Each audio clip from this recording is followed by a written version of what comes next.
Les gars, demain nous sommes à San Mamés pour affronter Bilbao. Antiflick était en conférence de presse. Je ne sais pas si vous avez suivi cette conférence de presse ou si vous avez au moins pris la peine de lire ce que Antiflick a dit lors de cette conférence de presse. Parce que si vous l'avez lu, vous avez constaté comme moi que ça tournait autour d'une chose: gérer le temps de jeu des joueurs. Quand j'ai dit ici là que Antiflick est responsable des blessures, les gens m'ont dit que je ne sais pas de quoi je suis en train de parler, je suis hors sujet. Si je n'ai rien à dire, que je reste tranquille. Qui est chargé des joueurs? Qui manage les joueurs? C'est Antiflick. Et donc, si vous avez suivi la conférence de presse cet après-midi, ça tournait autour du temps de jeu des joueurs. Dans la dernière vidéo que j'ai postée, je vous ai pris l'exemple de quelqu'un qui a deux chaussures, mais qui utilise l'un plus que l'autre. Quelle chaussure va vite se gâter? Il va vite perdre quelle chaussure? Forcément, c'est celui qui l'utilise plus. Donc, les journalistes qui étaient à la conférence de presse étaient préoccupés par le temps de jeu des joueurs. Supedri Antiflick a dit, on verra combien de minutes il va jouer. Parce qu'on avait tous vu qu'après le match contre Atlético, le mec était éclaté au sol. Il n'arrivait même pas à tenir debout. On avait vu la même chose chez Benal. Antiflick concernant les rotations, parce qu'on lui a posé la question, est-ce qu'il va faire tourner avec toutes les énergies qui ont été dépensées et toutes les blessures qui sont en train de s'enchaîner? Antiflick a dit, demain nous devrons gérer la charge des joueurs, donner l'opportunité à d'autres. Nous devrons gérer les minutes. Plus on t'utilise, tu es susceptible à te blesser, les gars. Plus tu utilises quelque chose, plus cette chose devient vulnérable. Mais les gars, qu'est-ce que moi j'ai dit qui n'était pas correct? Antiflick, c'est le manager de l'équipe. Ça veut dire qu'à la fin de la journée, le rapport des médecins arrive dans son bureau. Le rapport des préparateurs physiques arrive dans son bureau. C'est lui qui doit prendre les décisions. Antiflick a dit en conférence de presse que lui, il aime discuter avec ses joueurs pour savoir qui veut jouer, qui ne veut pas jouer. Mais il a terminé en disant que c'est lui qui prend la décision finale. Mais il est ouvert avec ses joueurs. Vous savez comment les joueurs sont? Ils veulent toujours jouer, ils veulent toujours être titulaires. Très peu de joueurs sont honnêtes. Ils vont dire non coach, là je veux d'abord m'asseoir sur le banc, je veux débuter sur le banc. Très peu. Les joueurs veulent toujours être là sur le terrain. Parce que plus tu joues, plus tu gagnes en expérience. Et maintenant avec les réseaux sociaux, maintenant avec YouTube, maintenant avec TikTok. Mais plus tu joues, plus tu gagnes en expérience. C'est ça. C'est pour ça que des joueurs partent d'un club à un autre club à la recherche du temps de jeu. Dro Fernandez est parti du Barça. Pourquoi? Parce qu'il recherche du temps de jeu. Et plus tu joues, plus le corps se fatigue, plus les cellules, vous voyez, s'usent. Plus le corps a besoin aussi du temps de se reposer, du temps de régénérer les cellules mortes. Donc les gars, je comprends qu'on a un effectif limité. C'est pour ça que la façon de gérer notre effectif doit être très rigoureux, les gars. Il faut prendre des risques calculés, savoir que, ok, tel match, je peux reposer tel, je laisse tel. Dans l'autre match, puisque l'autre s'est reposé, vous voyez, ainsi de suite, changer, faire une rotation calculée. C'est pas à tous les matchs où le Barça a besoin d'être à 100% pour gagner.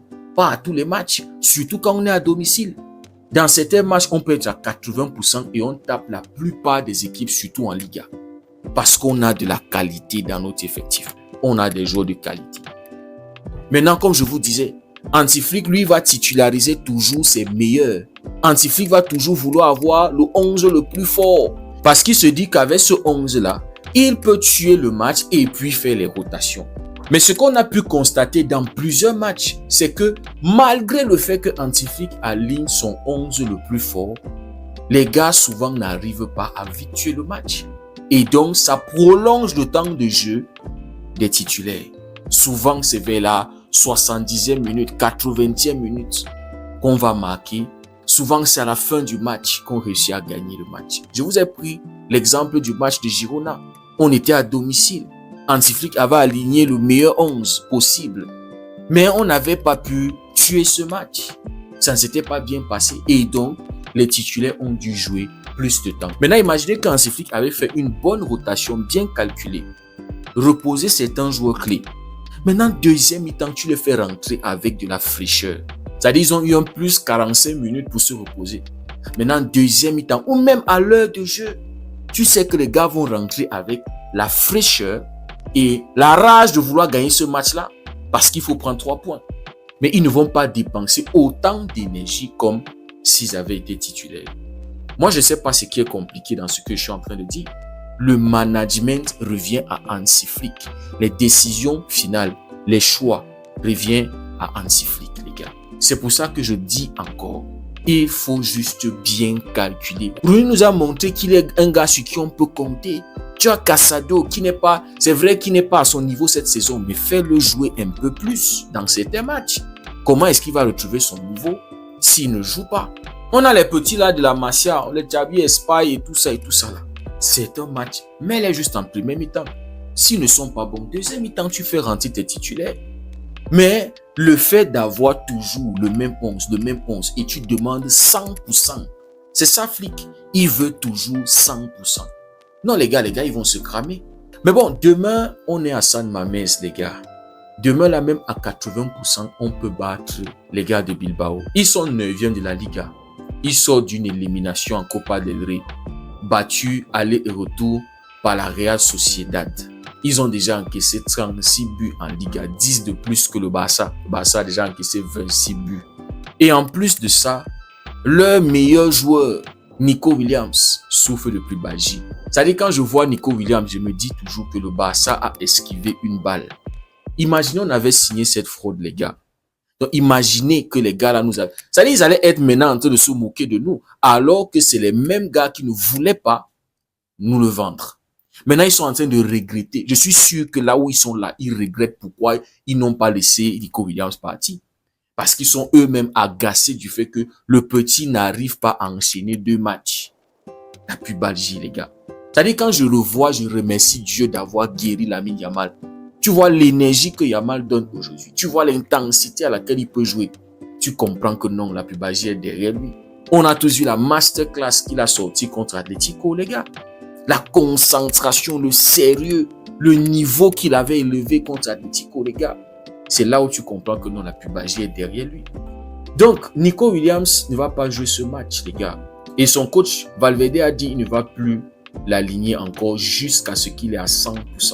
Et il y a même des rumeurs disant que le petit risque de ne même pas aller en Coupe du Monde. On a esquivé une balle. Aleti win. Vous avez vraiment win. Et c'est lui qui allait vendre son âme, signer 10 ans. C'est-à-dire, il s'est mis dans une prison lui-même. Et maintenant, le petit, il veut partir parce qu'il est en train de voir que Bilbao est nul, les gars. Donc, le gars Nico Williams à terre. Et même l'équipe a tellement souffert de blessures. Et ajouté à ça, collectivement, ils sont nuls, les gars. On dirait que Bilbao est en fin de cycle. Donc, même à 80% demain, on doit battre Bilbao. On doit aller là-bas et prendre 3 points. Avec une bonne rotation. Juste être concentré. Jouer de la même manière dont on avait joué contre Atlético. C'est-à-dire comme si on avait 4 buts à remonter. Comme si on devait faire une remontada. Parce qu'il nous faut envoyer un message très fort à la Liga. Ça ne servira à rien d'avoir sorti une performance XXL. Montrer au monde que Atlético est nul et venir tomber contre Bilbao, les gars. Ça sera absurde. Ça sera d'une absurdité monumentale. Perdre contre Bilbao qui s'est fait battre aller et retour par la Real Sociedad, les gars. Les gars, je vous assure, ça sera inadmissible. Demain, il faut envoyer un message, comme je vous ai dit, à la Liga. Parce qu'il y a une possibilité que demain, ça fasse 7 points. Il faut aussi envoyer un message à Newcastle, les gars. Il faudra que Newcastle, en ayant vu les 2 matchs qu'on a livrés cette semaine, soit en train de trembler, les gars.